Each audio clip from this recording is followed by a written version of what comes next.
Today on the Transplant Helper, 4 questions you need to be asking your primary care physician every time you step through that door.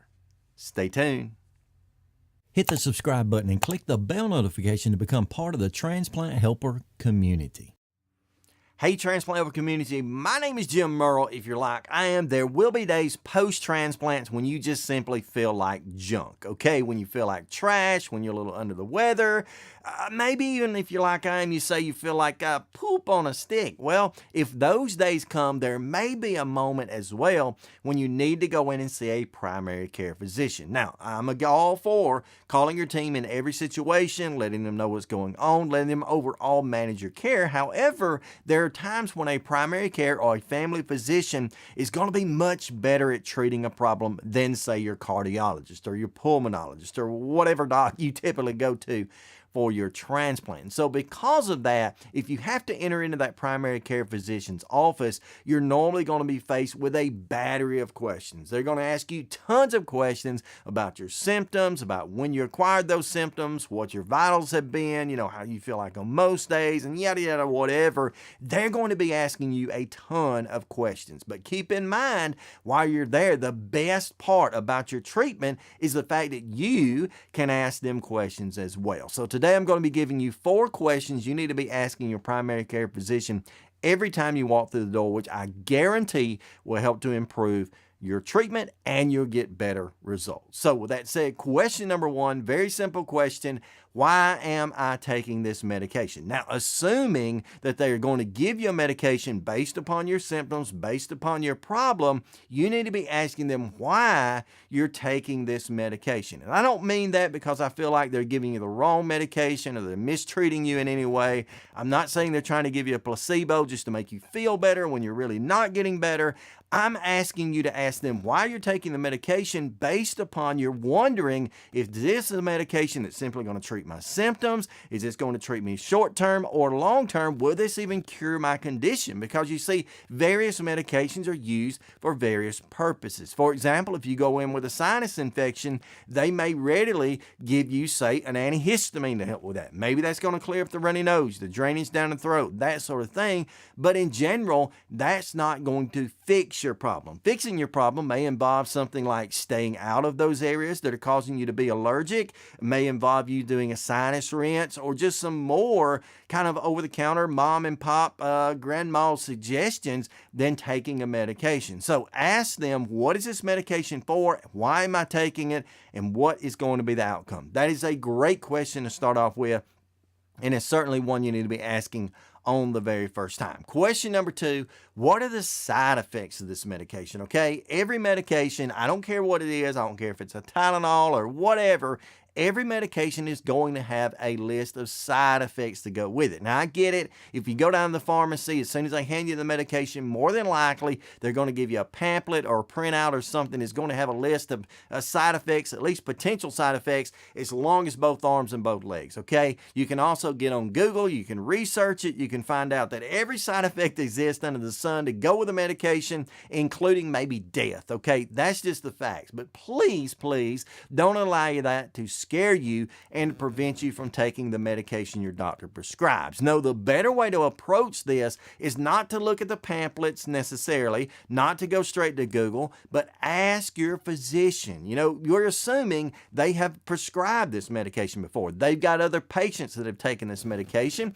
and they're going to know specifically what they've experienced, what the feedback has been like, and what type of symptoms to really expect, okay? You may not understand this, that medication, side effects, and that sort of thing listed on those pamphlets are oftentimes based on a very small number experiencing such. And basically, if anyone makes a complaint to the FDA or whoever it is, those side effects may get listed when they're just simply not going to happen. So ask your physician, what do you know are the side effects of this medication? And he or she might be able to give you the most accurate information. So always ask that. Question number 3, ask them, what would you do if you were treating your family? You know, a doctor cannot make you do anything. They can't give you a medication and force you to take it, or prescribe you a procedure or a technique and make you go through it. But it's best to ask them, what would you do if this were your family. Now, it does a couple of things. Number one, it allows the doctor actually to step back, put themselves kind of in a second or third person type of view of this, to treat you more like if you were one of their family members. And automatically, that's naturally where their brains are going to go. They're going to now look at you not as a number, which I hope they don't anyway, but not as just another patient, but they're going to have to pause and consider, what if this were my parent? What if this were my sibling or my child? How would I treat them? And I think by doing so, you'll oftentimes get a very honest answer. You'll oftentimes get a genuine answer that's based not just on statistics and numbers, but based on the emotion of things as well. Because I've actually had it happen where a good, honest doctor, and they have to be good and honest to do such, but I've actually had a good, honest doctor to prescribe me some medication or treatment, and then I turn around and ask them that question. They say, well, now that I step back, now that I think about it, I probably wouldn't do it this way. I would suggest this. And so it may change your treatment or your outcome or whatever, and it's definitely going to benefit you. So ask them that question every time. What would you do if this were your family? Question number 4, and I think this one is very important to ask as well. How many times have you had experience with treating patients like me? Or how many times have you been involved in treating someone with my problem, okay? And again, you may get honest answers. I hope that you would when you do that. For example, back years ago when I was going through the pre-transplant process, being evaluated and such, I was actually moved over to Mississippi physically, so I had to go to a Mississippi transplant center. I walked in the transplant center being a transposition patient from birth, congenital defect by the way. I walk in there, I'm asking the doctors about transplant for a congenital patient with transposition, what are the outcomes, what are the difficulties and problems that come along with that. And I had a doctor to look me in the eye and say, to tell you the truth, I have never treated anyone like you before. Now, everybody needs experience. Everybody's got to start somewhere. But I'm looking back in this doctor's eyes thinking, well, if you've never seen anyone like me before and you've never treated or transplanted anyone like me before, I don't want to be your guinea pig. So I felt much more comfortable back in my old transplant center, which I ultimately returned to, UAB Hospital, Birmingham, Alabama, because they could look at me in the eyes and say, look, I've dealt with this before. We see this all the time. We deal with patients like you, and we can help, okay? That's what you want to hear. So be asking those questions. Have you dealt with someone like me before? And if not, how are they going to draw maybe from the experience of their cohorts or their partners in crime,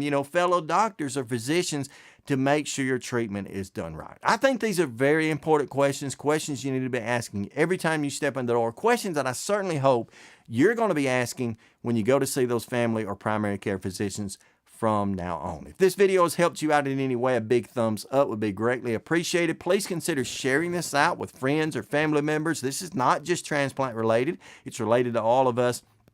Hopefully they can use this information as well if you're willing to share it out. In addition to that, you're going to see several videos popping up here on the screen beside me about right now, something like that. And these are going to be videos that are hopefully related, or at least videos that can help you out, because my entire goal here as the transplant helper is to help to advocate, educate, and motivate you as a transplant patient, and these videos just might do that. Appreciate you watching today. Until next time, stay stronger, friends.